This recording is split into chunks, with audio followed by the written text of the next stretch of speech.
എന്തൊക്കെയാണ് നാം ഇവിടെ ചെയ്തു കൂട്ടുന്നത്? എവിടേക്കാണ് നാം പോകുന്നത്?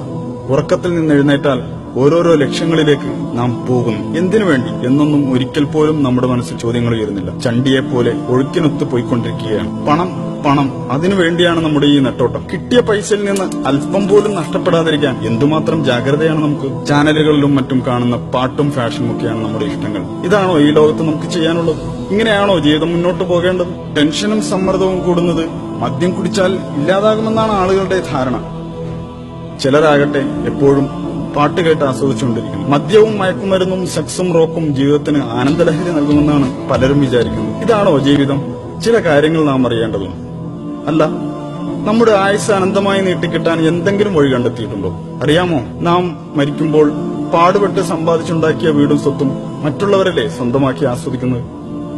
കുഴിമാടത്തിൽ അടക്കം ചെയ്യപ്പെടും മുമ്പ് ചില സംഗതികൾ അറിഞ്ഞിരിക്കുന്നത് നല്ലതാണ്. മരണമെത്തിയാൽ ഇതുവരെ ചെയ്തു കൂട്ടിയ തെമ്മാടിത്തരങ്ങളും കുറ്റങ്ങളും തിരുത്തി നല്ല മനുഷ്യനായി ജീവിക്കാമെന്ന ആഗ്രഹം നടക്കില്ലെന്നറിഞ്ഞോളൂ. ഇത് ജീവിതത്തിലെ നിർണായക ചോദ്യമാണ്. ഇതിന് ഇവിടെ നിന്ന് ഇപ്പോൾ തന്നെ ഉത്തരം കണ്ടെത്താനുള്ള ശ്രമമാണ്. എന്താണ് നാം ഇവിടെ ചെയ്തുകൊണ്ടിരിക്കുന്നത്? ജീവിതത്തിന്റെ ലക്ഷ്യം എന്താണ്?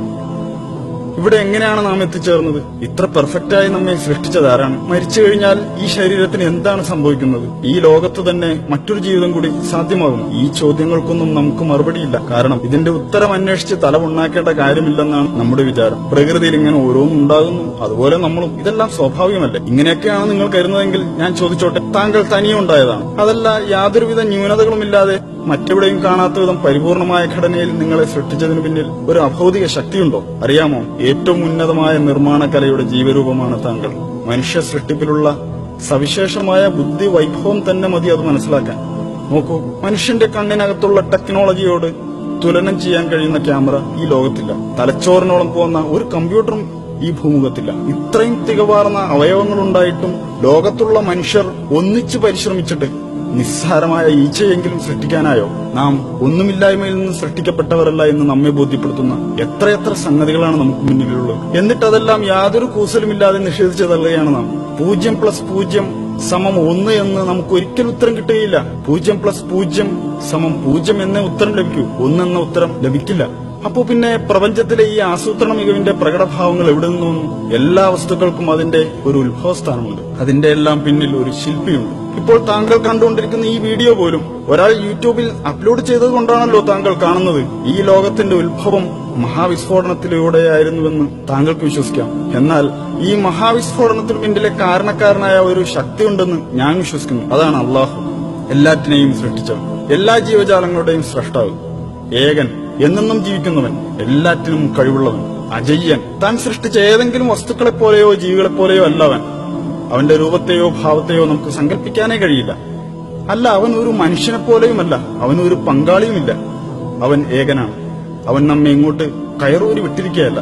ഏതൊരു നിർമ്മാതാവിനെയും പോലെ അവനും തന്നെക്കുറിച്ച് പഠിക്കാൻ ഒരു പാഠപുസ്തകം, അതായത് ഒരു യൂസർ മാനുവൽ നമുക്ക് നൽകിയിട്ടുണ്ട്.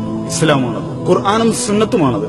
അത് ആഹ്വാനം ചെയ്യുന്ന സന്ദേശം ഇതാണ്: ദൈവം ഏകനാണ്, അവൻ അള്ളാഹു ആകുന്നു ഏകൻ. അവന് ആരുടെയും ആശ്രയം വേണ്ട. പ്രപഞ്ചത്തിലെല്ലാം അവനെ ആശ്രയിക്കുന്നു. അവന് മക്കളൊന്നുമില്ല, അവൻ ആരുടെയും സന്താനവുമല്ല. ഒട്ടും തന്നെ വൈരുദ്ധ്യങ്ങളില്ലാത്ത ഒരു ഗ്രന്ഥം, ശാസ്ത്രത്തിലും ചരിത്രത്തിലുമുള്ള വിസ്മയങ്ങളെ നമുക്കറിയിച്ചു തന്ന ഗ്രന്ഥം. ഓർക്കണം, 1400 വർഷങ്ങൾക്ക് മുമ്പ് അതൊക്കെ നമുക്ക് വെളിപ്പെടുത്തിയതാണ്. മനുഷ്യഭ്രൂണത്തെക്കുറിച്ച് കൃത്യമായ വിവരണം നൽകിയിട്ടുള്ളത്. ആ വിവരങ്ങളൊന്നും അന്നത്തെ ശാസ്ത്രലോകത്തിന് കണ്ടെത്താൻ കഴിയാത്തതായിരുന്നു. The descriptions of the human embryo in the Quran cannot be based on scientific knowledge in the 7th century. ഭൂമിയിൽ പർവ്വതങ്ങൾ ആണികൾ പോലെ ഉറപ്പിച്ചു നിർത്തിയിരിക്കുകയാണെന്ന് അത് വെളിപ്പെടുത്തുന്നു. 2 സമുദ്രങ്ങളെ കൂട്ടിച്ചേർത്തതും അവൻ തന്നെയാകുന്നു. ഒന്ന് രുചികരമായ തെളിനീർ, മറ്റേത് ചവർപ്പാർന്ന ഉപ്പുനീരും. രണ്ടിനുമിടയിൽ ഒരു മറയുണ്ട്. അവ കൂടിക്കലരുന്നത് വിലക്കുന്ന ഒരു തടസ്സം. രാപ്പകലുകൾ ഉണ്ടാക്കിയതും സൂര്യചന്ദ്രാദികളെ സൃഷ്ടിച്ചതും അള്ളാഹു മാത്രമാകുന്നു. ഒക്കെയും ഓരോ ഭ്രമണപഥങ്ങളിൽ നീന്തിക്കൊണ്ടിരിക്കുകയാകുന്നു.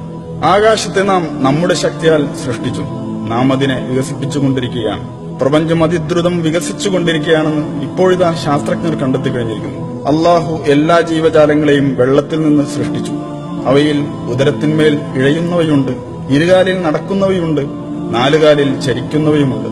അള്ളാഹു അവൻ ഇച്ഛിക്കുന്നത് സൃഷ്ടിക്കുന്നു. അവൻ എല്ലാ കാര്യത്തിനും കഴിവുറ്റവനാണ്. ഫറോവയുടെ ജഡം എല്ലാ കാലത്തേക്കുമുള്ളവർക്ക് ദൃഷ്ടാന്തമായി ഇന്നും നമ്മുടെ മുന്നിലുണ്ട്. ഇന്ന് നിന്റെ ജഡം മാത്രം നാം രക്ഷപ്പെടുത്തും, പിൻതലമുറകൾക്ക് ഒരു ദൃഷ്ടാന്തമാകേണ്ടതിന്.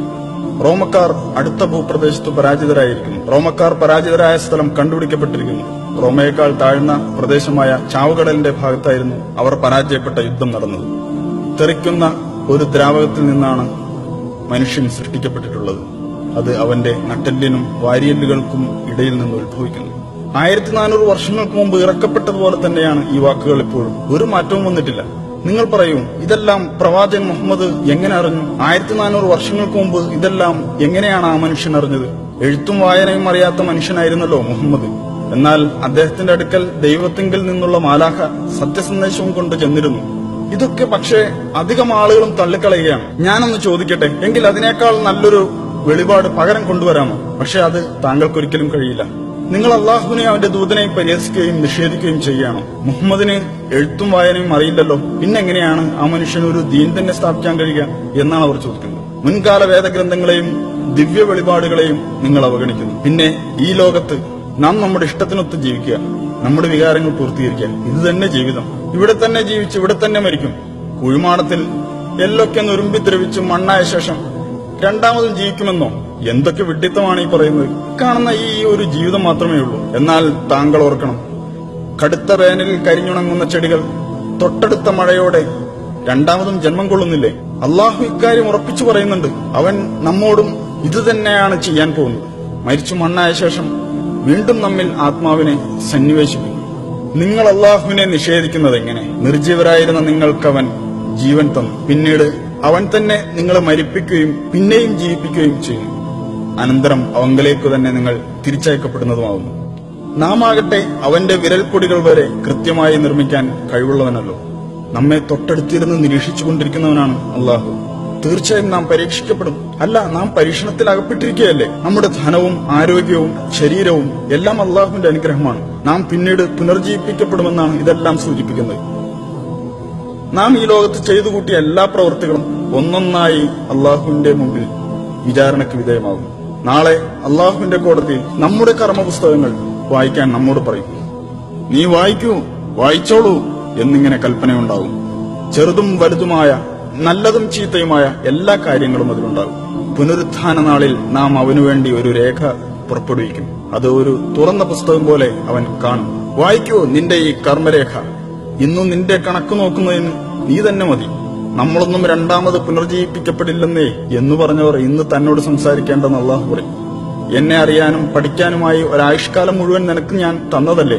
പക്ഷേ അന്ന് നീ വ്യർത്ഥമായ നശ്വരമായ കാര്യങ്ങൾക്ക് പിന്നാലെ കൂടി അവസരം തുലച്ചു കളഞ്ഞതല്ലേ? അതുകൊണ്ട് നീ ചെയ്തത് നീ തന്നെ അങ്ങ് വായിച്ചോ. അന്നാളിൽ സത്യം അംഗീകരിച്ച് ജീവിച്ചവരെ അള്ളാഹു സന്തോഷ വാർത്ത അറിയിക്കും. എന്നാൽ നീ വിശ്വസിച്ചില്ലെങ്കിൽ നീ നിന്റെ പ്രവർത്തനങ്ങളുടെ റെക്കോർഡ് വായിച്ചോളൂ.